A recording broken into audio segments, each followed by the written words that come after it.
ज़ैनब, तुम पानी कैसे पीती हो? कभी गौर किया है कि पानी पीना भी एक इबादत बन सकता है? इबादत वो कैसे? मैं तो बस जल्दी जल्दी पी लेती हूँ, कभी इस बारे में सोचा ही नहीं। देखो ज़ैनब, हमारे प्यारे नबी सल्लल्लाहु अलैहि वसल्लम ने पानी पीने के भी खूबसूरत तरीके सिखाए हैं, जिन्हें सुन्नत कहते हैं। सबसे पहले सुन्नत ये है कि बैठकर पानी पीना चाहिए। फिर दूसरी सुन्नत ये है कि देखकर पीना चाहिए। तीसरी सुन्नत है बिस्मिल्लाह पढ़कर शुरू करना। चौथी सुन्नत है दाएं हाथ से पानी पीना।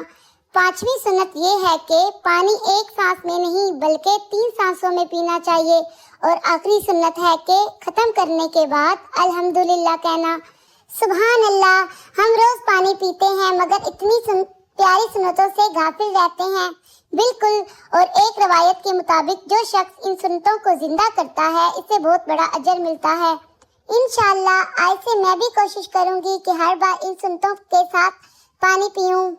अल्लाह हमें अमल करने की तौफीक दे, आमीन या रब्बुल आलमीन। वीडियो को लाइक करें, शेयर करें और कमेंट में सुभान अल्लाह लाजमी लिखें।